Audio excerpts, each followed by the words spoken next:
చాలా అపకారం చేశావు, విప్రియాన్ని చేశావు. ఓయ్ మూఢుడా, నువ్వు మాకు అపరాధం చేశావు. ఈ పాపం చేత నువ్వు నిరంతరం తిరుగుతూ ఉంటావు, ఎక్కడా చిరకాలం ఉండనే ఉండవు. ఇలాగా నారదుడిని శపిస్తే అతడు ఆ శాపాన్ని స్వీకరించాడు. ఇతరుల యొక్క అపరాధాన్ని సహించడమే సత్పురుషులకు అలంకారం అవుతుంది అన్నారు. ఇది శ్రీమద్భాగవతే పంచమోధ్యాయ. శ్రీకృష్ణార్పణమస్తు. శ్రీమద్గురుచరణారవిందాభ్యాం నమః. హరే నమః. శ్రీశుకోవాచ తతః ప్రాచేతసో అసిక్న్యాం అనునీత స్వయంభువ షష్ఠిం సంజనయామాస దుహితృః పితృవత్సలాః. శిశుక యోగేంద్రుల వారు చెప్తున్నారు, రాజా, బ్రహ్మగారి చేత ఓదార్చబడినవాడే దక్ష ప్రజాపతి అసిక్ని అనేటువంటి భార్య యందు తండ్రి యందు ప్రేమభావం కలిగిన 60 మంది కన్యలను కన్నాడు. వాళ్ల మధ్యలో 10 మందిని ధర్మునికి, కశ్యప ప్రజాపతికి 13, చంద్రునకు 27, అలాగే భూతునకు 2, అంగిరసునకు 2, కృశాస్తునకు 2, తార్క్షుడు అనే పేరు కలిగిన కశ్యపునకు 4 ఇచ్చి పెళ్లి చేశాడు. ఏమండి, వాళ్ళ యొక్క పేర్లు చెప్తాను, వినవలసింది. వాళ్ళ పేర్లు, వాళ్ళ సంతానం పేర్లు కూడా చెప్తున్నాము అన్నారు. వీళ్ల సంతతే మొత్తం 3 లోకాల్లో నిండిపోయినది. భానువు, లంబా, కకుపు, జామి, విశ్వ, సాధ్య, మరుత్వతి, వసు, ముహూర్త, సంకల్ప, ఈ 10 మంది ధర్ముని యొక్క భార్యలు. వీళ్ళకి కలిగిన సంతానం, భానువునికి దేవర్షుడు కలిగాడు, అతనికి ఇంద్రసేనుడు. ఏమండి, లంబ అనేటువంటి ఆవిడికి విద్యోతుడు కలిగాడు, అతనికి స్తనయిత్నువులు కలిగారు. కకుప్పు అనేటువంటి ఆయనకి, కకుప్పు అనే ఆవిడికి సంకటుడు కలిగాడు, అతనికి కీకటుడు కలిగాడు. కీకటునకు దుర్గాన్ని అభిమానించే దేవతలు కలిగారు. దక్షకన్య అయినటువంటి జామి అనే ఆవిడికి స్వర్గుడు కలిగాడు. విశ్వ అనేటువంటి ఆవిడికి విశ్వే దేవతలు కలిగారు, వాళ్ళకి సంతానం కలగలేదు. సాధ్య అనేటువంటి ఆవిడికి సాధ్యులు కలిగారు, వాళ్ళ యొక్క సంతానం అర్థసిద్ధి. మరుత్వంతుడు, జయంతుడు అని 2 కుమారులు పుట్టారు. వారి మధ్యలో జయంతుడు వాసుదేవుని యొక్క అంశ కలిగినటువంటి ఉపేంద్రుడిగా ప్రసిద్ధిని పొందాడు. ముహూర్త అనే ఆవిడికి మౌహూర్తికులనే దేవతలే కలిగారు. వాళ్ళు ప్రాణులకు తమ తమ కాలంలో ఉండే ఫలాన్ని ఇస్తారు. అంటే మంచి ముహూర్తంలో ఎదురా పనిచేస్తే వచ్చే ఫలం ఉందే, ఆ దేవతలు ఇస్తారన్నమాట. ఏమండి, సంకల్ప అనే ఆవిడికి సంకల్పుడు కలిగాడు, అతనికి కాముడు అనే ఆయన కలిగాడు. వసువుకి 80 సంతానం కలిగారు. వాళ్ళ పేర్లు చెప్తాను. ధ్రువుడు, వసువు అనే ఆవిడికి కలిగిన సంతానం ధ్రువుడు, ప్రాణుడు, ద్రోణుడు, అర్కుడు, అగ్ని, దోషుడు, వసువు, విభావసువు అని చెప్పని. ద్రోణునకు అభిమతి అనేటువంటి భార్య యందు హర్షము, శోకము మొదలైనటువంటి వాళ్ళు సంతానంగా కలిగారు. అంటే ఆ భావాలకు అధిష్టాన దేవతలు అనమాట వాళ్ళు. అలాగే ప్రాణానికి ఊర్జస్వతి అనేటువంటి భార్య యందు సహుడు, ఆయువు, పురోజవుడు కలిగారు, 3 సంతానం. అలాగే ధ్రువునకు ధరణి అనే భార్య యందు వివిధమైన నగరాధిష్టాన దేవతలు కలిగారు. అర్కునకు వాసన అనేటువంటి భార్య యందు తరుషుడు మొదలైన సంతానం కలిగారు. అగ్నికి వసోర్ధార అనే భార్య యందు ద్రవిణకుడు మొదలైన సంతానం కలిగారు. అతనికే అగ్నికి మరో భార్య ఉన్నది, ఆ కృత్తిక అనే భార్య యందు స్కందుడు కలిగాడు. అలాగే అతనికి విశాఖుడు మొదలైన సంతానం కలిగారు. దోషునకు శర్వరి అనే భార్య యందు శిశుమారుడు కలిగాడు. వసువునకు అంగిరసి అనేటువంటి భార్య యందు విశ్వకర్మ అనే ఆయన కలిగాడు. ఆయనకి చాక్షుషు అనే మనువు కలిగాడు. ఇప్పుడు శిశుమారుడు అంటే గుర్తుకొచ్చింది. మొన్న శిశుమారం గురించి చెప్పా కదా. ఈ భాగవతంలో ఇంతకుముందు శిశుమారం వచ్చింది, ఇందాకనే వచ్చింది. భాగవతంలో వచ్చిన శిశుమారం ఏంటి అంటే 27 నక్షత్రాల మార్గం, అది 12 రాసుల మార్గం. ఇది మన సౌర కుటుంబానికి పైన ఉన్నది, అంటే గ్రహాలు సంచరించే మార్గం అన్నమాట. కానీ తైత్తిరీయ ఆరణ్యకంలో ఉండే శిశుమారం సమస్త విశ్వం, రెండింటికి ఆ తేడా ఉంది. ఇప్పుడు ఆ చిత్రంలో ఉన్నది సమస్త విశ్వం, సమస్తమైనటువంటి విశ్వం. అంటే కేవలం 27 నక్షత్రాల మార్గమే, 12 రాశులే కాకుండా ఇంకా మొత్తం అంతా కలిపి ఉన్నదన్నమాట. అది రెండింటికి తేడా. ఎందుకంటే 2 ఒకలా ఉండవు, తేడాగా ఉంటుంది.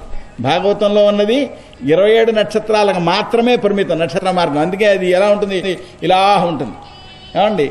కానీ ఇప్పుడు ఆ తైత్తిరీ ఆరణ్యకంలో వర్ణించింది, ఇప్పుడు ఫోటోలో కనపడేది అది శివలింగాకారంగా ఉంటుంది. రెండింటికి తేడా అది. తర్వాత విభావసునకు ఉష అనేటువంటి భార్య యందు విష్ణుడు, రోచి, ఆతపుడు అని కలిగారు. ఆతపునకు దివసుడు అనే సంతానం కలిగారు. అలాగే భూతునకు స్వరూప అనేటువంటి భార్య యందు రైవతుడు, అజుడు, భవుడు, భీముడు, వాముడు, ఉగ్రుడు, వృషాకపి, అజైకపాత్తు, అహిర్బుద్ధుడు, బహురూపుడు, మహాన్ అనే 11 మంది సంతానం కలిగారు. అతనికే మరో భార్య యందు భూత, ప్రేత, వినాయకాదులు కలిగారు. వాళ్ళు రుద్రులకు పార్షదులయ్యారు. అంగిరసుడు అనే ప్రజాపతికి స్వధా అనేటువంటి భార్య యందు పితృదేవతలు కలిగారు. అతనికే మరొక భార్య యందు, ఆమె పేరు సతి, ఆమె యందు అథర్వాంగిరులు అనేటువంటి వాళ్ళు వేదుడు అనేటువంటి కుమారుడు కలిగారు.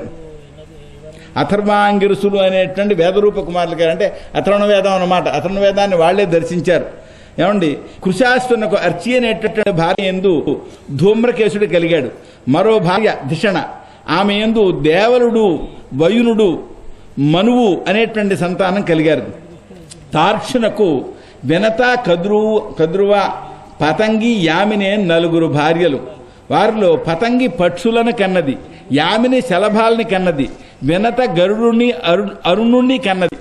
ఏమండి, కద్రువు అనేటువంటి భార్య యందు నాగులు కలిగారు. చంద్రునకు కృత్తికా మొదలైనటువంటి 27 భార్యలు. చంద్రునకు దక్షుని యొక్క శాపం వలన క్షయవ్యాధి వచ్చింది. అంతేకాదు ఆయన సంతానం కూడా కలగలేదు. మళ్ళీ దక్షుణ్ణి అనుగ్రహింపజేసుకుంటే శుక్లపక్షంలో కళలు మరి ఒక్కొక్కటే అభివృద్ధి పొందుతాయి అని చెప్పారు. సంతానం మాత్రం కలగలేదు. ఏ కశ్యప ప్రజాపతి వలన ఈ విశ్వమంతా కూడా కలిగిందో ఆయన భార్యల పేర్లు చెప్తాను వినండి. అదితి, దితి, ధనువు, కాష్ఠ, అరిష్ట, స్వరస, ఇలా, ముని, క్రోధవశ, తామ్ర, స్వరభి, సరమ, తిమి అని చెప్పని. వారి యందు తిమి అనేటువంటి ఆవిడకి జలచరాలు పుట్టాయి. సరమ అనేటువంటి ఆవిడకి క్రూర మృగాలు పుట్టాయి. స్వరభికి మహిషం మొదలైనటువంటి అంటే గుణపోతు మొదలైనటువంటి 2 గిట్టల జంతువులు కలిగాయి. తామ్రకు మరి శేనం, గృధ్రం మొదలైనవి కలిగాయి. మునికి అప్సరసలే కలిగారు. క్రోధవశకు దందశుకాలనే సర్పాలు కలిగాయి. ఇలా అనేటువంటి ఆవిడికి చెట్లు కలిగాయి. స్వరస అనేటువంటి ఆవిడికి రాక్షసులు కలిగారు. అరిష్ట అనేటువంటి ఆవిడికి గంధర్వులు కలిగారు. కాష్ఠ అనేటువంటి ఆవిడికి అశ్వం మొదలైనటువంటి 1 గిట్ట కలిగిన జంతువులు సంతానం కలిగాయి. కశ్యపుని యొక్క ధనువు అనేటువంటి భార్య యందు 61 మంది సంతానం కలిగారు. వారిలో ముఖ్యమైనటువంటి వాళ్ళు 2 తలకాయలు కలిగిన ద్విమూర్ధ, శంబరుడు, అరిష్టుడు, హైగ్రీవుడు, విభావసు. హైగ్రీవుడు దేవుడు ఒక ఆయన ఉన్నాడు, వీడు రాక్షసుడు. అలాగే అయోముఖుడు, శంకుశిరుడు, స్వర్భానువు, కపిలుడు, అరుణుడు, పులోమ, వృషపర్వ, ఏకచక్రుడు, అనుతాపనుడు, ధూమ్రకేశుడు, విరూపాక్షుడు, విప్రచిత్తి, దుర్జయుడు వీళ్ళు సంతానం. అందులో స్వర్భానువునికి సుప్రభ అనేటువంటి ఆవిడ యందు సుప్రభ అనే పేరు కలిగినటువంటి పుత్రి,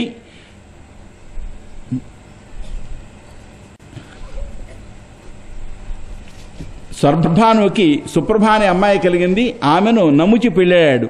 వృషపర్వనకు శర్మిష్ఠ అనే కన్యయందు యయాతి పుట్టాడు. ధనువునకు కాదు యయాతి వివాహం ఆడాడు. వృషపర్వుని యొక్క కుమార్తె శర్మిష్ఠ, ఆమెను యయాతి వివాహం ఆడాడు. ధనువు యొక్క సంతానం వైశ్వానరుడు. ఆ వైశ్వానరునకు 4 అమ్మాయిలు కలిగారు. వారి పేర్లు ఉపదానవి, హయశిర, పులోమ, కాలక. వారి మధ్యలో ఉపదానవిని హిరణ్యాక్షుడు, హయశిరను క్రతువు పెళ్ళాడు. ఏమిటండి ఈ గందరగోళం, వీళ్ళందరిని గురించే మనం తెలుసుకోవడం ఎందుకు అని మీలో ఎవరైనా అనుకోవచ్చు. ఎవరికైనా అలాంటి భావం ఉంటే ఉండొచ్చు. కానీ తెలుసుకోవాల్సిన అవసరం ఉంది. ఎందుకంటే మన చరిత్ర మనం తెలుసుకోకపోతే మన చరిత్ర ఇతరులు చెప్తారు. ఇప్పుడు ఇక్కడ మన చరిత్ర ఏముంది? ఇక్కడ ఈ చరిత్రలో మానవులు, దేవతలు, అందులో దేవతలలో దానవుల వర్గాలు దానవులు, దైత్యులు అంటే రాక్షసులు, వీళ్ళంతా ఒక తండ్రి వేరు తల్లులు కన్న సంతానము. అయితే వాళ్ళ గుణదోషాల వలన వాళ్ళకి ఔన్నత్యం రావడం, పతనం రావడం, ఈ లక్షణాలు వేరే వచ్చాయి. వీళ్ళందరూ పరస్పర విరోధులు కాదు. వాళ్ళ లక్షణాల వలన విరోధం వచ్చింది అని తెలుస్తుంది. ఈ మన చరిత్ర మనం తెలుసుకోలేదు అనుకోండి, ఇతరులు ఏం చెప్తున్నారు, వీళ్ళు ఆర్యులేమో దేవతలని, ద్రావిళ్ళు దానవులని, కనుక ఆర్య ద్రావిడ యుద్ధాలే దేవదానవ యుద్ధాలు అని చరిత్రగా వర్ణిస్తున్నారు. మన వేదాలని పురాణాలని వాళ్ళు వ్యాఖ్యానం చేస్తున్నారు. దీనివలన ఏమైంది, కొంపలు అంటుకున్నాయి. ఈ దక్షిణాది వాళ్ళు మేము వేరే జాతి, మిగిలిన వాళ్ళు వేరే జాతి అని ఆర్యుల్ని చంపేయడానికి పెద్ద ఉద్యమాలు చేశారు అక్కడ. ద్రావిడ ఉద్యమం అంటే అది. అంటే మన చరిత్రను వక్రీకరించడం ద్వారా దేశం చీలిక వెళ్ళే స్థాయి వరకు వెళ్ళింది.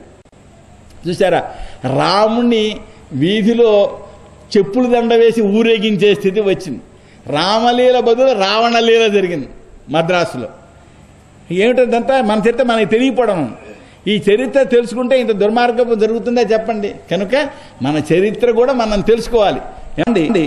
కాబట్టి దేవతలు వేరు, దైత్యులు వేరే వేరే జాతులు కాదు. వీళ్ళు వేరే వేరే ఎక్కడి నుంచో వచ్చిన జాతులు కాదు. కశ్యప ప్రజాపతి యొక్క వేరు వేరు భార్యలు ఎందు కలిగిన వాళ్ళు మాత్రమే. వాళ్ళ మధ్య తగాదాలు వచ్చాయి అంటే జ్ఞాతులు కనుక. సవతి తల్లుల పిల్లలు దెబ్బరండి, అదేవిధంగా వైరుధ్యాలు వచ్చాయి. వాళ్ళలో ఉత్తములైన వాళ్ళు భగవద్ అనుగ్రహం వలన విజయాన్ని సంపాదించారు. అధములైన వాళ్ళు శక్తి చేత, వాళ్ళు భగవద్ అనుగ్రహం వలన శక్తి సంపాదించారు, కానీ వాళ్ళు ఇతరులను పీడించడానికి ప్రయత్నం చేశారు. అప్పుడు మళ్ళీ భగవంతుడు సాధువులకు సహాయం చేయవలసి వచ్చింది.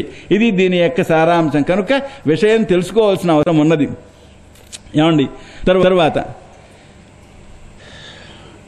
బ్రహ్మగారి యొక్క ప్రేరణ చేత కశ్యపుడు వైశ్వానరుని యొక్క కుమార్తె అయినటువంటి పులోమ, కాలక అనే వాళ్ళని పెళ్ళాడు. వాళ్ళకి సంతానం కలిగారు ఏమండి. పులోమకు కాలకేయులు పుట్టారు, పౌలోములు కాలకేయులు పుట్టారు. పౌలోములు కాలకేయులు వాళ్ళు 60,000 మంది ఉన్నారు. యుద్ధ నైపుణ్యం కలిగిన వాళ్ళు. వాళ్ళు దానవులు అయ్యారు. ఇక్కడ గమ్మత్తు, ధనువు యొక్క సంతానం దానవులు, ధనువు అనే ఆవిడ ఒక భార్య. ద్వితీయ యొక్క సంతానం దైత్యులు, ఆవిడ ఒక భార్య. మనువు యొక్క సంతానం మానవులు, మనువు కూడా ఒక భార్య. అదితి యొక్క సంతానం ఆదిత్యులు అంటే దేవతలు, ఆమె ఒక భార్య. కనుక కశ్యప ప్రజాపతికి వేరు వేరు భార్యలైంది. ఈ మొత్తం సంతతితో పుట్టారు. మనతో పాటు వృక్షాలతో పాటు, పశువులతో పాటు, పక్షులతో పాటు, మొత్తం దేవతలతో పాటు అందరూ కూడా కశ్యపుడు ఆయన భార్యలు వాళ్ళ యొక్క సంతానంగా అభివృద్ధి పొందారు. ఇది తెలుసుకోవాల్సిన అవసరం ఉన్నది. ఇప్పుడు ఇంతకీ ఈ పులోమ, కాలక అనే వాళ్ళ యొక్క సంతానం 60,000 మంది మహాయుద్ధ నైపుణ్యం గల వాళ్ళు ఉన్నారు సారా. వాళ్ళు బాగా విజృంభించే దేవతల్ని బాగా పీడించేవాడు. పీడిస్తే అర్జునుడు స్వర్గానికి వెళ్ళినప్పుడు ఇంద్రుడు బాబు వాళ్ళని కాస్త సంహారం చేసి పెట్టు అని ఆవిడ అర్జునుడిని కోరాడు. అర్జునుడు 60,000 మందిని సంహారం చేశాడు. అలాగే విప్రచిత్తి అనేటువంటి ఆవిడకి సింహిక అనేటువంటి భార్య యందు 101 మంది సంతానం కలిగారు. వారి మధ్యలో రాహువు పెద్దవాడు, వాడు గ్రహత్వాన్ని పొందాడు. అందరికంటే చిన్నవాడు కేతు ఏమండి. ఈ కేతు ఒకటి కాదు, వీళ్ళు 100 మంది ఉన్నారు ఏమండి. తర్వాత అదితి యొక్క వంశాన్ని చెప్తున్నాను వినవలసింది. ఎందుకంటే అదితి వంశంలో నారాయణుడు తన అంశతో అవతరించాడు. విభస్వంతుడు, అర్యముడు, పోష, త్వష్ట, సవిత, భగుడు, ధాత, విధాత, వర్ణుడు, మిత్రుడు, శక్రుడు, ఉరుక్రముడు, వీళ్ళు 12 మంది అదితి యొక్క సంతానము. వారి మధ్యలో విభస్వంతునకు సంజ్ఞ, ఛాయ అని 2 కన్యలు ఉన్నారు. వారి మధ్యలో సంజ్ఞను శ్రాద్ధదేవుడు అనేటువంటి మనువు, సంజ్ఞకు శ్రాద్ధదేవుడు అనే మనువు పుట్టాడు, యముడు పుట్టాడు, యమున పుట్టింది. సంజ్ఞ అనేటువంటి ఆవిడ గుర్రం రూపాన్ని ధరించింది. ఆమెకప్పుడు అశ్వినీ దేవతలు కలిగారు. కశ్యపునకు ఛాయ అనేటువంటి భార్య యందు శనైశ్వరుడు, సావర్ణ అనే మనువు, తపతి అనే అమ్మాయి పుట్టారు. ఆ తపతి సంవర్ణుడు అనేటువంటి ఋషిని భర్తగా స్వీకరించింది. అర్యముడు మాతృక అనే తన భార్య యందు మనుష్యుల్ని కన్నది. ఇక్కడ మనువు మనుషుల్ని కన్నది అని రామాయణంలో ఉన్నది. అంటే అది వేరే కల్పం, ఇది వేరే కల్పంగా తీసుకోవచ్చు. తర్వాత దక్షయజ్ఞంలో పూష అనేటువంటి ఆయన శివుణ్ణి నింద చేశాడు. ఈ శివుడు అంటే శివుణ్ణి నింద చేసే సమయంలో పళ్ళు చూపించాట, అంటే వెకిలిగా వేళాకోళం చేశాడనమాట. అప్పుడు ఆయన యొక్క పళ్ళు కాస్త ఓడగొట్టారు. ఆయనకి సంతానం కూడా కలగలేదు. అప్పటి నుంచి ఆయన పిండి పదార్థాన్నే తినేవాడిగా, కఠిన పదార్థాలు తినలేకపోయాడు, పళ్ళు లేవు కదా. తష్ట ప్రజాపతి తన భార్య అయిన రచన యందు సన్నివేశుడు, విశ్వరూపుడు అనేటువంటి సంతానాన్ని పొందారు ఏమండి. కారణం చేత, అభిప్రాయ భేదం చేత దేవేంద్రుడు బృహస్పతిని వదిలిపెట్టాడు. వదిలిపెడితే ఏమైంది? దేవతలకు శత్రువుల వలన బాధలు కలిగాయి. అప్పుడు ఈ దానవుల వర్గానికి చెందినటువంటి వాడు, దానవుల యొక్క దౌహిత్రుడు, ఏమండి విశ్వరూపుడు, అతన్ని పురోహితుడిగా పెట్టుకున్నారు. ఇది శ్రీమద్ భాగవతే షష్ఠోధ్యాయ. శ్రీకృష్ణార్పణమస్తు. శ్రీమద్ గురుచరణారవిందాభ్యాన్ నమః. హరయే నమః. నిద్ర వస్తున్నట్టుంది, గట్టిగా అనండి. అమ్మయ్య. చెట్టును ఉండేటువంటి కాకులు ఎగిరిపోయినట్లుగా ఆ గట్టిగా హరయే నమః అంటే పాపాలు ఎగిరిపోతాయట.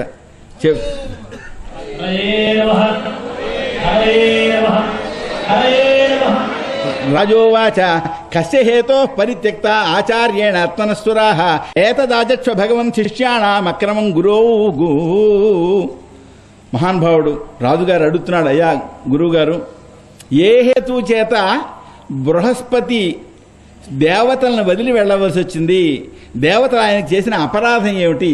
శీశుకాచార్యుల వారు చెప్తున్నారు, ఐశ్వర్య మదం చేత సన్మార్గాన్ని వదిలిపెట్టి దేవరాజు ఇంద్రుడు మరుతులతోనూ వసువులతోనూ రుద్రులతోనూ ఆదిత్యులతోనూ విశ్వేదేవతలతోనూ అశ్వినీ కుమారులతోనూ పరివేష్టించబడి ఉన్న సందర్భంలో సిద్ధులు, చారణులు, గంధర్వులు, బ్రహ్మవాదులు, మున్లు, విద్యాధరులు, అప్సరసలు, కిన్నరులు, ఏమంటే పక్షులు, సర్పదేవత, సర్పాలు వీళ్ళందరూ స్తోత్రం చేస్తుంటే సింహాసనంపై కూర్చున్నాడు.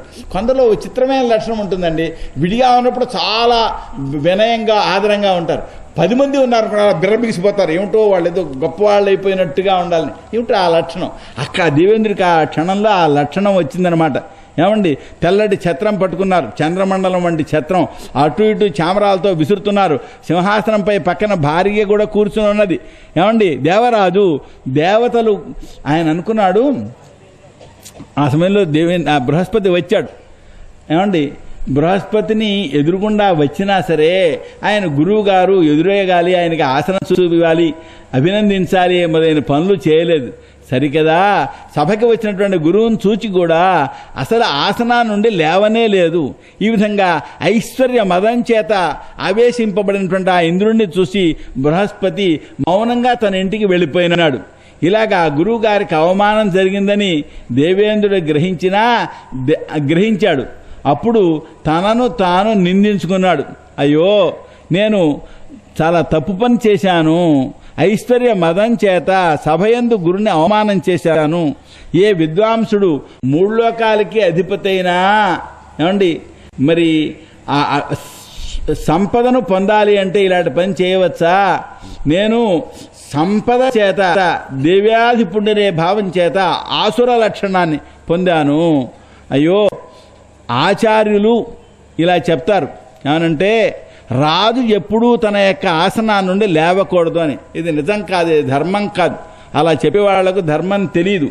ఏమండి, చెడు మార్గాన్ని ఉపదేశం చేసే వాళ్ళ మాటల యందు శ్రద్ధ కలిగి ఉంటే వాటిని నమ్మితే నరకంలో పడతారు. అందువలన అగాధమైన ప్రజ్ఞ కలిగినటువంటి గురువు యొక్క పాదాలని ఆయన పాదాలపై ఉంచి నేను అనుగ్రహింపజేసుకుంటాను అని ఇంద్రుడు ఆలోచిస్తున్నాడు. ఇలా అనుకుంటుంటేనే ఏమైంది, గురువు గారు కాస్త అంతర్ధానాన్ని పొందాడు, కనబడలేదు. ఇంతలో దేవతలు ఎంత వెతికినప్పటికీ కూడా ఆ గురువు ఎప్పుడైతే కనబడలేదో అప్పుడు చాలా ఉద్వేగం కలిగింది. ఈ లోపల ఈ సమాచారం అసురులకు తెలిసింది. వాళ్ళు అసలే ఆతత్తాయిలు, చంపడానికి వచ్చేస్తారు. చిన్న వంక కాదు, చంపేయంట్రా అంటారు, దుర్మదం కలవాళ్ళు. శుక్రుడి యొక్క సలహా తీసుకున్న వాళ్ళు దేవతలతో యుద్ధం తలపెట్టారు. అసురులు తమ బాణాలతోటి దేవతల్ని చావగొట్టారు. దాంతో వీళ్ళు తల వంచి బ్రహ్మదేవుడిని శరణు వేడారు. బ్రహ్మదేవుడు అలా క్లేశాన్ని పొందిన వాళ్ళని చూసి దయతోటి ఓదార్చి అన్నాడు, ఓ దేవతలారా, ఐశ్వర్య మదం చేత మీరు గురువుగారైన బృహస్పతిని అవమానించారు. ఇది చాలా తప్పు పని, అనుచితం జరిగింది. అందువలన దానికి ఫలమే ఇదిగో, శత్రువుల చేత మీకు పరాజయం కలగడం. ఓ దేవేంద్ర, పూర్వం గురువు యొక్క అవమానం వలన వీళ్ళు గురువుగారిని అవమానించడం వలన దానవులు క్షీణించారు. కానీ ఇప్పుడు గురువుగారిని చాలా భక్తితో చూస్తూ శుక్రాచార్యుని యొక్క సేవ వలన వాళ్ళు చాలా గొప్పవాళ్ళు అయ్యారు. ఇప్పుడు ఈ దైత్యులున్నారే వీళ్ళు నన్ను కూడా పట్టుకుంటారు, మాయలు కూడా లాగేసుకోగలుగుతారు. ఎందుకంటే వాళ్ళ గురువుగారి యొక్క అనుగ్రహం వాళ్ళకి అంత పుష్కలంగా ఉన్నది. శుక్రుని చేత బాగా సుశిక్షితులైన అసురులు ఇప్పుడు స్వర్గాన్ని లెక్క చేస్తారా? చూడండి, వేదవేత్తలను, గోవిందుడు, అలాగే గోవులు, వీటి యొక్క అనుగ్రహాన్ని ఆశీస్సును పొందిన వాళ్ళకి ఇప్పుడు కూడా అమంగళం కలగదు. అందువలన మీరు తపస్సులలో ఆత్మజ్ఞానం కలవాడు త్వష్ట ప్రజాపతి కుమారుడు అయినటువంటి విశ్వరూపుణ్ణి గురువుగా స్వీకరించండి. ఆయన నిజానికి దైత్య పక్షపాతం కలవాడు, దాన్ని మీరు క్షమించాలి, మీ యొక్క కోరికను నెరవేరుస్తాడు ఆయన దగ్గరికి వెళ్ళండి అని చెప్పారు. అప్పుడు బ్రహ్మగారి యొక్క మాట విని సంతాపం వదలవారి విశ్వరూపుడి దగ్గరికి వెళ్ళారు. అతన్ని కౌగిలించుకుని అన్నారు, ఓ విశ్వరూప, నీకు శుభం కలగాలి, నీకు మేము అతిథులము, మేము నీకు తండ్రులమవుతాం కనుక మా కోరిక నువ్వు నెరవేర్చవలసింది. సత్పురుషులు, మంచివాళ్ళైనటువంటి పిల్లలు తల్లిదండ్రులకు శుశ్రూష చేస్తారు. అసలు పిల్లలకి ఇది పరమధర్మం. మిగిలిన పనులు మానేసినా తల్లిదండ్రులకు సేవ చేయడం అనేది పిల్లలకి పరమధర్మం, చాలా గొప్ప ధర్మం అన్నమాట. ఏమండి, ఎందువలనంటే ఆచార్యుడు వేదమూర్తి, తండ్రి ప్రజాపతి అయిన బ్రహ్మ యొక్క మూర్తి, సోదరుడు ఇంద్రుని యొక్క మూర్తి, తల్లి పృథివీ యొక్క మూర్తి, సోదరి దయ యొక్క మూర్తి, అలా అతిథి ధర్మం యొక్క మూర్తి, సర్వభూతాలు విష్ణువు యొక్క మూర్తి. నాయనా, మేము ఆర్తితో ఉన్నాం, నీకు వరుసకి తండ్రులం అవుతాం, ఇతరుల చేత పరాభవాన్ని పొందాం, పీడని పొందాం, నీ తపస్సు చేత మాకు ఆ పీడను తొలగించు, మా ఆజ్ఞను పాలించు. బ్రహ్మనిష్ఠుడు ఏంటంటే నిన్ను గురువుగా ఉపాధ్యాయునిగా మేము వరిస్తున్నాము, నీ తేజస్సు చేత అనాయాసంగా శత్రువులు మేము జయిస్తాము.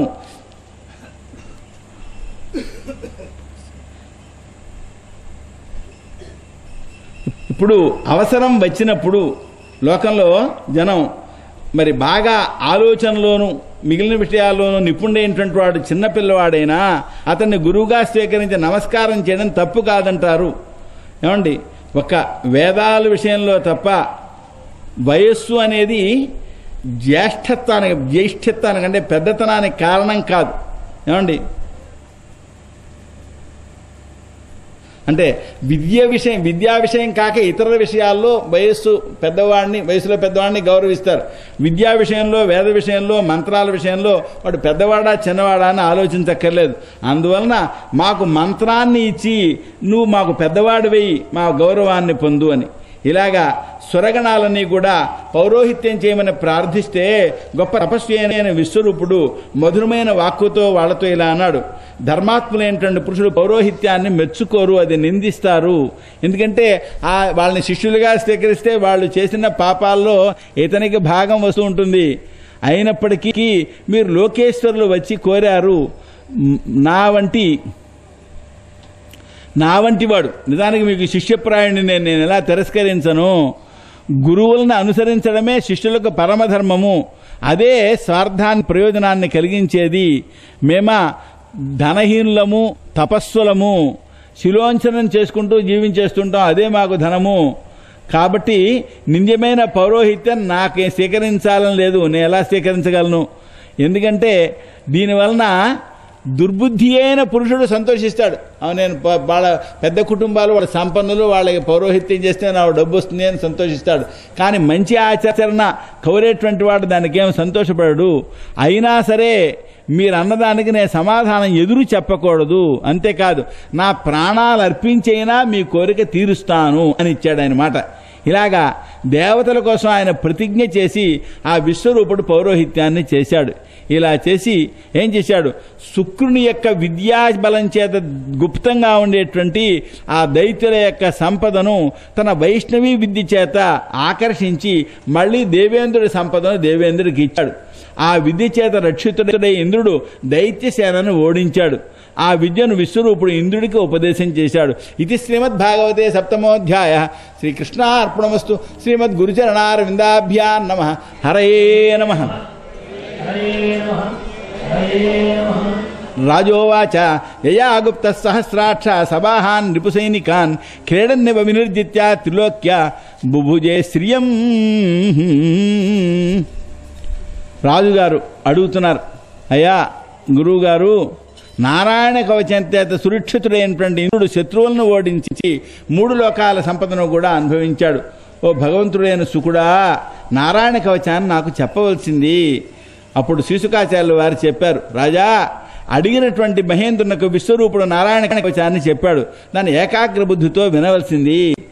కాళ్ళు చేతులు కడుక్కుని పవిత్రాన్ని ధరించిన వాడై ఉత్తర దిక్కుగా తిరిగి మౌనంగా ఉండి అష్టాక్షరీ మంత్రం కాని వాసుదేవ ద్వాదశాక్షరీ మంత్రం చేత కానీ అంగన్యాస కరన్యాసాలు చేసి ఏదైనా భయం వచ్చినప్పుడు ఈ నారాయణ కవచాన్ని ధరించాలి. నారాయణ అష్టాక్షరీ మంత్రంతో పాదాలు, మోకాళ్ళు, తొడలు, పొట్ట, వక్షస్థలం, ముఖం, శిరస్సు వీటన్నిటి యందు కూడా న్యాసం చేయాలి. వాసుదేవ ద్వాదశాక్షరీ మంత్రంతో ఏమండి 12 అక్షరాలు ఉంటాయి దాంతో తన యొక్క కుడి తర్జని, కుడి చూపుడు వేలు ప్రారంభించి ఎడమ తర్జని వరకు కూడా అంగుళ్ళ యందు, అలాగే మిగిలిన 4 అక్షరాలతోనూ కుడి ఎడమ అంగుష్ట పర్వలు, అంగుష్టాలంటే ఇవి బొట్టన వేళ్ళు, వాటి యందు న్యాసం చేయాలి. విష్ణువే నమః అనేటువంటి మంత్రంతో హృదయమందు, శిరస్సు యందు, అలాగే కనుబొమ్మల యందు, శిఖయందు, నేత్రముల యందు, సంధుల యందు న్యాసం చేయాలి. చివరి అక్షరంతో అన్ని దిక్కులను న్యాసం చేయాలి. ఇలాగ తనను విష్ణు రూపంగా ధ్యానం చేసుకుంటున్న వాడై ఈ మంత్రాన్ని ఉచ్చరించాలి. గరుత్మంతుడిని అధిష్ఠించిన వాడు, శంఖం చక్రం మొదలైన ఆయుధాలతో కూడినటువంటి వాడు, 8 భుజాలు కలిగినటువంటి విష్ణు నన్ను అన్ని చోట్ల రక్షించుగాక. జలమందు మత్స్యమూర్తి నన్ను రక్షించుగాక.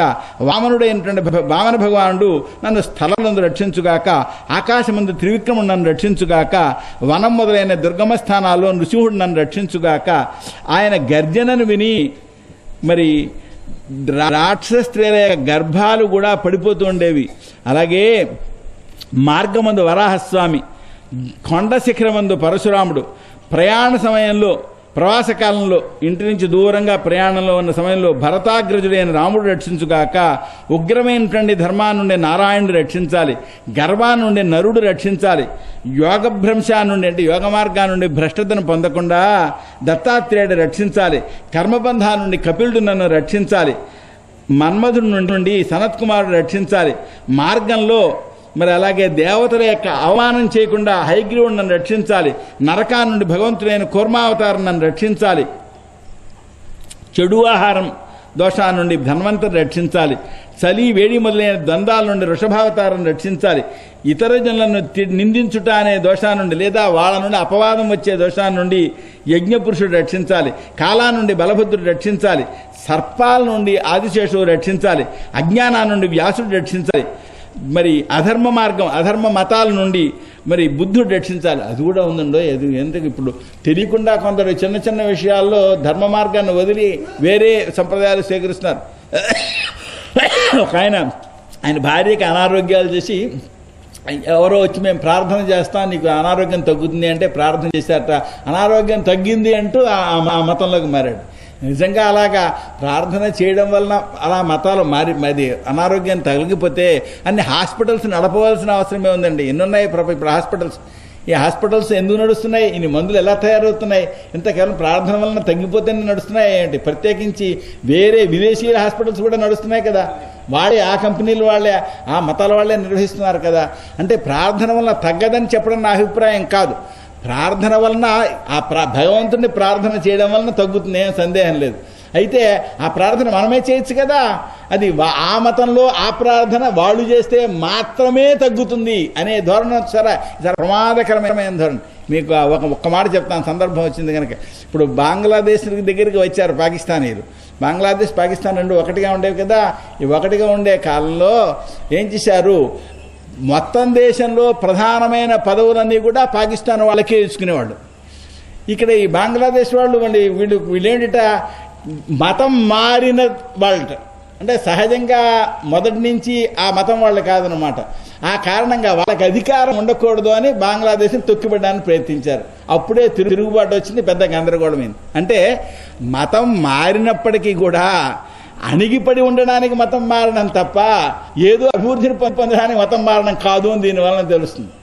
బంగ్లాదేశ్లో మతం మారిన వాళ్ళు ఎక్కువ మంది, అక్కడ పాకిస్తాన్లో వేరే దేశాల నుంచి వచ్చిన ఆ మతం వాళ్ళు కొంతమంది. ఇప్పుడు ఏమైంది, మతం మారడం వల్ల ఏం ఒరిగింది, వరగకపోగా అణిగిపడి ఉండాల్సిన పరిస్థితి వచ్చింది. కనుక భగవంతుడిని ప్రార్థన చేయడం ఉత్తమం. దానికోసం మతం మారితే ప్రయోజనం కలుగుతుంది అనుకోవడం మాత్రం నిజం కాదు, సరికదా. ఇది ఒక విధంగా భగవంతుడిని అవమానించడమే. ఎందుకంటే ఎవరో ఒక ఆయన మతం మారాను రామకృష్ణ పరమహంస దగ్గర వచ్చాడు, నీ మొహం నాకు చూపించొద్దు అన్నాడు. ఆయన ఏ మతం ద్వారానైనా భగవంతుడిని ఆరాధించవచ్చు అని చెప్పేవాడు. ఆయన చెప్పడం కాదు, తాను స్వయంగా సాధన చేసి నిరూపించాడు. అయినా సరే మతం మారాను అంటే మొహం చూపించద్దన్నాడు. సాయిబాబా గారి దగ్గరికి, షిరిడి సాయిబాబా గారి దగ్గర ఎవరైనా వీడు మతం మార్చారు అని గొప్పగా చెప్పున్నాడు అంటే ఆయన సాచిరంపగా పెట్టాడు. అంటే భగవంతుని యొక్క మార్గ విధానాన్ని మనకు పెద్దనిచ్చే మార్గ విధానాన్ని మార్చుకోమని మనవాడు చెప్పలేదు, అది ఉత్తమం కూడా కాదు. ఏమండి, కాబట్టి విష్ణు స్వరూపుడు, ఇలాగా విష్ణు స్వరూపుణ్ణి ధ్యానం చేస్తున్నవాడై విష్ణువుని ధ్యానం చేస్తూ ఈ స్తోత్రం చేయాలన్నమాట. ఏమండి, అపరాహ్నంలో కలిమల నుండి కలికి నన్ను రక్షించుగాక, ప్రాతకాలంలో కేశవుడు గదచేత రక్షించుగాక, అలాగే ఒక ప్రహరన్నర కాలం వరకు కూడా గోవిందుడు రక్షించుగాక, మధ్యాహ్న సమయంలో విష్ణువు రక్షించుగాక, అపరాహ్న సమయంలో మధుసూదనుడు రక్షించుగాక, సాయంకాలంలో మాధవుడు రక్షించుగాక, ప్రదోషకాలంలో హృషికేశుడు రక్షించుగాక, అర్ధరాత్రి వేళ పద్మనాభుడు రక్షించుగాక, అపరరాత్రంలో ఈశ్వరుడు రక్షించుగాక, ఉషఃకాలంలో జనార్దనుడు రక్షించుగాక, సంధ్యా సమయాన్ని అనుసరించి దామోదరుడు రక్షించుగాక, అలాగే ప్రభాత కాలంలో విశ్వేశ్వరుడు రక్షించుగాక. ఓ భగవంతుని చక్రమా, నువ్వు అగ్నివలే వచ్చి నా శత్రువుల సైన్యాన్ని తగలబెట్టు. ఓ విష్ణువుకి ఇష్టమైన ఓ గద, ఈ కూష్మాండం, యక్షులు, రాక్షసులు, భూతాలు, గ్రహాలు, ఈ శత్రువులందరినీ కూడా చూర్ణం చేయి. ఓ శంఖమా, హరి యొక్క శత్రువు యొక్క హృదయాల్ని కంపింపజేస్తూ బ్రహ్మరాక్షసు మొదలైనటువంటి వాళ్ళ యొక్క ఘోరమైన దృష్టి కలిగిన బ్రహ్మరాక్షసాదుల్ని తరిమేసేయి. ఓ పదునైనటువంటి ఖడ్గమా, నీవు శత్రువుల గణాలని ఛేదించు. ఓ డాలు, నువ్వు శత్రువుల యొక్క నేత్రాలని తొలగించేయి. గ్రహాల నుండి, కేతువుల నుండి, మనుష్యుల నుండి, సర్పాల నుండి, కోరలు కలిగిన భూతాల నుండి, ఇంకా ఏవైనా సరే మనకి ఏ భయాలు వస్తాయో ఆ భయాలన్నిటి నుండి కూడా భగవంతుని యొక్క నామకీర్తనం అదే ఒక అస్త్రం. ఏమండి, వాటి వలన ఈ దోషాలన్నీ తొలగిపోవాలి, నశించాలి. విశ్వక్సేనుడు, గరుడు అన్ని దుఃఖాల నుండి నన్ను రక్షించాలి. హరి యొక్క నామం, రూపం, ఆయుధాలు, ఇవన్నీ అన్ని ఆపదల నుండి నన్ను రక్షించాలి. ఆయన యొక్క పార్షదులు, నా యొక్క బుద్ధి, ఇంద్రియాలు, మనస్సు, ప్రాణాలు, వీటిని రక్షించుగాక. నాకు అన్ని ఉపద్రవాలు కూడా భగవన్నామ స్మరణ చేతనే తొలగిపోవాలి. హరి ఏ విధంగా తన మాయ చేత ఆయుధాలని, రూపాలని ధరిస్తూ ఉంటాడో అలాగా అన్ని ఆయుధాలతో, అన్ని రూపాలతో నన్ను ఎల్లప్పుడూ రక్షించుగాక. దిక్కులలో, విదిక్కులలో, పైన, క్రింద, అంతటా, లోపల, బయట భగవంతుడైన నృసింహుడు నన్ను రక్షించుగాక. ఓ ఇంద్రా, ఇది నారాయణ కవచం నీకు చెప్పాను, దీన్ని ధరించాలి. దైత్య సేనాపతులను జయించగలుగుతావు. ఈ కవచాన్ని ధరించినటువంటి వాడు తన యొక్క కంటితోటి ఎవరెవరిని చూస్తాడో లేదా కాలుతోనైనా సరే ఎవరిని తాకుతాడో అతని వలన భయం తొలగుతాడు, భయం లేకుండా ఉంటాడన్నమాట. అతని భయాలు పోతాయి. ఈ కవచాన్ని ధరించేటువంటి వాళ్లకు రాజులు అంటే ప్రభువులు, పరిపాలకులు, దొంగలు, వ్యాఘ్రాలు మొదలైన వాటి వలన భయం కలగదు. ఈ కవచాన్ని ధరించిన వాడై కౌశికుడు అనేటువంటి ఒక విప్రుడు యోగాన్ని ఆశ్రయించిన వాడై ఒక మరుప్రదేశంలో తన దేహాన్ని వదిలిపెట్టాడు. చిత్రరథుడు అనేటువంటి గంధర్వపతి ఒకప్పుడు విమానంతో అలా పయనించి వెడుతున్నాడు. ఏమైంది, ఆ విమానం అలా వెడుతూ సరిగ్గా అక్కడికి వచ్చేప్పటికి నేల మీద కిరాలకి దిగిపోయింది. అప్పుడు వాలకిల్లు అనేటువంటి మహర్షులు ఉపదేశం చేస్తే ఆ కౌశికుని యొక్క ఎముకలు తీసుకువెళ్ళి తూర్పు వైపుగా ప్రవహించే సరస్వతి నదిలో వాటిని పడవేసి స్నానం చేసి అప్పుడు తన ఇంటికి వెళ్ళాడు. కనుక శ్రీశుకాచార్య వారు చెప్తున్నారు, ఓ రాజా, ఏ పురుషుడు ఈ కవచాన్ని వెంటాడో ధరిస్తాడో అతను అన్ని భయాల నుండి విడవబడతాడు. అతనికి మిగిలిన జీవులు నమస్కారం చేస్తారు. విశ్వరూపుడి వలన ఈ కవచాన్ని పొందిన వారై దేవతలు ఇంద్రుడు అసురులను జయించి 3 లోకాలకి ఆధిపత్యాన్ని చిరకాలం అనుభవించాడు. ఇది శ్రీమద్భాగవతే అష్టమోధ్యాయ. శ్రీకృష్ణార్పణమస్తు. శ్రీమద్ గురుచరణారవిందాభ్యాం నమః. హరయే నమః. శ్రీశుకౌ తస్యాసన్ విశ్వరూపస్య శిరాంసి త్రీణి భారత సోమపీఠం సురాపీఠం అన్నాదమితి సుశ్రుమ. ఇప్పుడు చెప్పే కథ వేదంలో ఉన్నది. ఆ విశ్వరూపనకు 3 శిరస్సులు ఉన్నాయట. సోమపీఠము, సురాపీఠము, అన్నాదము అని చెప్పని. ఆ విశ్వరూపుడు ఒకప్పుడు యజ్ఞంలో ప్రత్యక్షంగా దేవతలకు భాగాలు వినయంగా ఇచ్చేవాట. ప్రత్యక్షం దేవేభ్యో భాగమని వేదంలో వస్తుంది కథ. ఏమండి, తల్లి మీద ఉండే ప్రేమ చేత రహస్యంగా కొన్ని భాగాలు దైత్యులకు కూడా ఇచ్చేస్తున్నట్ట. దేవాధిపతి ఏంటంటే ఇంద్రుడు ఈ కపటాన్ని చూశాడు. బ్రహ్మదేవుడు మొదటే చెప్పాడు, నాయనా దాన్ని ఓర్చుకోవాలి అని. కానీ ఇతను ఓర్చుకోలేకపోయాడు. దైత్యులు ఈ విధంగా వృద్ధి పొందేస్తారు ఈ ఆవిర్భాగాల్ని పొందడం వల్ల అని భయపడి తొందరగా అతని యొక్క శిరస్సుల 3 కత్తితో నరికివేశాడు. విశ్వరూపుడు యొక్క సోమపీఠం అనేటువంటి ఆ శిరస్సున్నదే అది కపింజలము అనేటువంటి పక్షిగా అయిపోయినది. సురాపీఠం అనేది కలవింకం అనే పక్షి అయింది. అన్నాదం అనేటువంటి శిరస్సున్నదే తిత్తిరి అనే పక్షి అయింది. ఆ తర్వాత విశ్వరూప వధ వలన ఆయనకు బ్రహ్మహత్య వచ్చింది. అయితే ఈ బ్రహ్మహత్యను అతను నివారించుకోగలడు దేవేంద్రుడు కదా. అయినా సరే చేసిన తప్పును ఒప్పుకుంటుంటూ ఆయన అంజలితో స్వీకరించాడు, నేను ఆ దోషాన్ని అనుభవిస్తాను అని. 1 సంవత్సర కాలం ఆ విధంగా ఉన్నాడు. ఆ తర్వాత బ్రహ్మహత్య వలన కలిగినటువంటి పాపాన్ని 4 విభాగాలకు చేసి భూమి, నీళ్లు, వృక్షం, స్త్రీలు వీటికి పంచిపెట్టాడు. ఎందుకంటే పరిపాలకుడు కావాలి కదా. ఏమండి, తవ్విన చోట ఆ గొయ్య మళ్ళీ పూడుతుంది అని వరం ఇచ్చారు భూమికి. దాంతో బ్రహ్మహత్య యొక్క 4వ భాగం భూమి స్వీకరించింది. అలాగే భూమి యొక్క ఈ పాపం ఏమైంది, భూమిలో ఊసర క్షేత్రంగా చవిటిపర్రగా కనబడుతోంది. అందుకే అది పవిత్ర ప్రదేశం కాదనమాట. అలాగే చెట్టు యొక్క కొమ్మ అగ్రం విరిసినప్పటికీ కూడా మళ్ళీ అక్కడ మొలకలు వస్తాయి అని వరాన్ని పొందినది వృక్షం ఆ పాపంలో 4వ భాగాన్ని స్వీకరించాయి. అలాగే ఆ పాపస్వరూపం వాటిల్లో జిగురు రూపంలో కనబడుతుంది. అందుకనే పెద్ద శిష్టులు తెలిసిన వాళ్ళు జిగురుని ఆహారంగా తీసుకోరు. అలాగే గర్భిణిగా ఉన్నప్పుడు కూడా సంసారం చేయవచ్చు అని చెప్పి వరాన్ని పొందిన స్త్రీలు ఆ బ్రహ్మహత్యలో 4వ భాగాన్ని తీసుకున్నారు. కాబట్టి వాళ్లలో ఆ పాపం ప్రతి నెల కూడా రజో రూపంలో కనబడుతుంది. అందుకనే పెద్దవాళ్ళు ఆ రైస్తులుగా ఉన్న సమయంలో దూరంగా ఉండి 3 రోజులు, 4వ రోజు కూడా 4వ రోజు శుద్ధ ఇంటికి వస్తారు, 4వ రోజు కూడా అపవిత్రత ఉంటుంది. ఆ తర్వాత 5వ రోజు నుంచి పవిత్రంగా వాడుతుంటారు.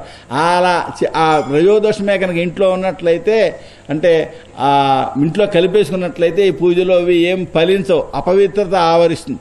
కొందరు వచ్చి నన్ను అడుగుతుంటారు, ఏమండి మా ఇంట్లో అమ్మవారి ఫోటో పెట్టుకోవచ్చా అండి? నాకు సందేహం ఏంటి, పెట్టుకోవచ్చా అని అడుగుతారేంటి? ఫోటో పెట్టుకోవడానికి రోజు పూజ చేసుకోవచ్చు కదా అని. అంటే అపవిత్రత కలుస్తోంది అని వాళ్ళకే తెలుసు అనమాట. కనుక ఇంట్లో ఒక దేవాలయం, ఇంటిని పవిత్రంగా ఉంచుకోవాలి. దురదృష్టవశాత్తు ఆధునిక గృహ వ్యవస్థలో ఇంటి మధ్యలో గర్భంలో ఏది టాయిలెట్లు పెడుతున్నారు. ఇది మంచి పద్ధతి కాదు. ఎందుకంటే అది వాస్తు పురుషుడు అంటూ అక్కడ దేవతలను ఆవాహన చేస్తున్నాం. అదొక దేవాలయం. మరి దేవాలయంలో టాయిలెట్ పెడితే ఏమవుతుంది? అపవిత్రం అవుతుంది. మనకి దీంట్లో చెప్తారు, దూరాదావసథాన్మూత్రం దూరాదావసథాన్ మన మనుస్మృతిలో చెప్తారు. ఇంటికి దూరంగా ఉండాలి తప్ప ఇంటికి దగ్గరగా ఉండకూడదు. అంటే మేము ఎలాగండి మా యొక్క రక్షణ కోసమే దగ్గరగా పెట్టుకుంటూ ఉంటుంది. రక్షణ కోసం గర్భంలో పెట్టండి బాబు. రక్షణ కావాలి అంటే ఇంటికి ఆంచుకుని పోని ఏ నైరుద్దిక్కులో కట్టుకుంటే కొంత నయం. గర్భంలో పెట్టకూడదు. గర్భంలో పెట్టడం ఏంటి? అది ఆశ్చర్యకరంగా తిరిగి గర్భంలోనే పెడుతున్నారు. గర్భం అంటే ప్రధానమైన ఇంటి భాగం. అటు ఇటు ఉండేది ప్రధాన భాగం కాదు. ఆ గర్భం యొక్క పొడవు వెడల్పు కొలతలను బట్టి ఒక నక్షత్రం వస్తుంది. ఆ నక్షత్రానికి యజమాని యొక్క నక్షత్రానికి పొంతన ఏర్పడాలి. ఇది వాస్తులో అతి ప్రధానమైన అంశం. అంటే ఇంట్లో ప్రధాన భాగం ఏంటంటే గర్భం. సరిగ్గా ఆ ప్రధాన భాగంలో ఎప్పుడైతే ఆ టాయిలెట్ పెడుతున్నారో అది ఒక అపవిత్ర స్థానం అవుతుంది. అక్కడ పూజలేంటి, పునస్కారాలేంటి, ఈ దోషాలు ఏర్పడుతున్నాయి తెలియకుండా. అతి పవిత్రమైన మన వ్యవస్థని ఇలా అపవిత్రం చేసుకోవడం జరుగుతుంది అన్నమాట. అలాగే రెండవది ఇది అపవిత్రత. ఇప్పుడు అస్పృశ్యత ఉండకూడదు అని పెద్దవాళ్ళు నిర్ణయం తీసుకున్నారు. ఆ అస్పృశ్యత వద్దంటే ఇది వదులుకోవడం ఏంటి, ఈ కావాలని కలుపుకోవడం ఏంటి, అపవిత్రతను ఆహ్వానం చేసుకోవడం కదా. అంటే దేవతలకు నివేదన చేయడానికి అవకాశం కోల్పోతున్నాం, ఒక శాశ్వతమైన అపవిత్రతను కట్టుకుంటున్నాం అర్థం. అంతేకాదు ఇంకా పెద్ద దోషం ఏర్పడుతుంది. ఎప్పుడైతే దూరంగా ఉండడం మానేయడం జరిగిందో ఆ సమయంలో సంసారం చేయడం అనే దోషం ఏర్పడుతుంది. దానివల్ల రోగాలు వస్తాయి, దానివల్ల కలిగేటువంటి సంతానం అతి భయంకరమైనటువంటి వ్యాధుల్లో కలిగే అవకాశం ఉంది. అదొక మాలిన్యం. అది అటువంటి మలిన సమయంలో వాళ్ళు పవిత్రమైన సమయంలో పవిత్రమైన మనస్సుతో సంసారం చేసినట్లయితే పవిత్ర సంతానం కలుగుతుంది అంటారు. మొన్న చెప్పుకున్నాం, ఉత్తమమైన సంతానం కలగాలి అన్నట్లయితే బయట ఉన్నప్పటి నుంచి దాదాపు 15 రోజులు ఆగి 16వ రోజునే కనుక వాళ్ళు మంచి మనస్సుతో, ఈ 15 రోజులు కూడా శుద్ధమైన మనస్సుతో ఉన్నట్లయితే ఉత్తమ సంతానం కలుగుతుందని. ఉత్తమ సంతానం కలగడానికి దేవుడెరుగు. రోగగ్రస్తమైన అనారోగ్యవంతమైన సంతానాన్ని పొందడం కోసం ప్రయత్నం ఏమిటండి, చాలా దోషం కదా. కనుక ఇలాంటి వీలైనంత వరకు తొలగించడానికి ప్రయత్నం చేయడమే చాలా మంచి పద్ధతి. ఏమండి,